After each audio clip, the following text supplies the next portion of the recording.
सरकार के कर्मचारियों के लिए महंगाई भत्ता यानी डीए हमेशा एक बड़ा मुद्दा रहा है। बढ़ती महंगाई के बीच कर्मचारियों को राहत देने के लिए सरकार समय समय पर डीए बढ़ाती रहती है।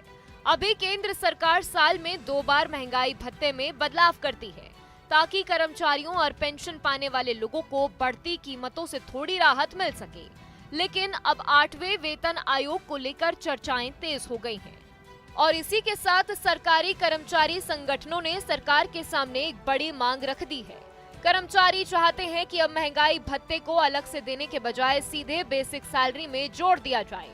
अगर ऐसा होता है तो कर्मचारी की सैलरी में बड़ा बदलाव देखने को मिल सकता है।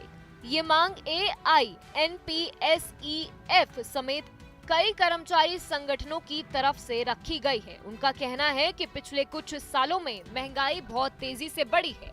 खाने पीने की चीजें, घर का खर्च, बच्चों की पढ़ाई, इलाज और रोजमर्रा की जरूरतें पहले के मुकाबले काफी महंगी हो चुकी हैं।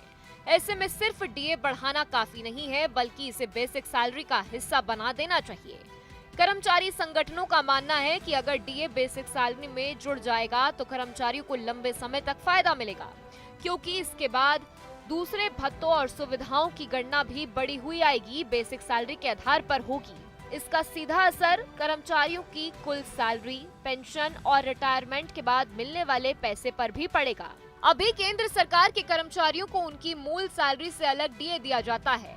सरकार महंगाई के आंकड़ों को देखकर तय करती है कि डीए कितना बढ़ाया जाए। जब बाजार में चीजों के दाम बढ़ते हैं तो सरकार डीए बढ़ाकर कर्मचारियों को राहत देने की कोशिश करती है। लेकिन कर्मचारी संगठनों का कहना है कि अब महंगाई इतनी ज्यादा बढ़ चुकी है कि डीए को अलग रखने का तरीका पुराना हो गया है।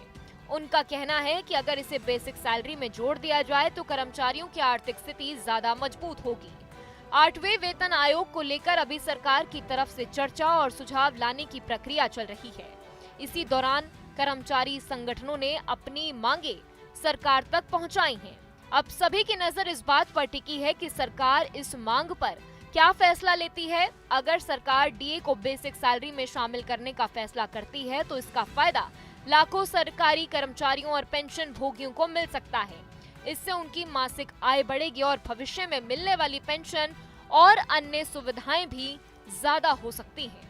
आपकी क्या राय है इस पूरी खबर पर? कमेंट बॉक्स में कमेंट करके जरूर बताएं और इस वीडियो को लाइक, शेयर और सब्सक्राइब करना ना भूलें। और बाकी तमाम बड़ी खबरों के लिए आप देखते रहिए न्यूज़ नेशन डिजिटल।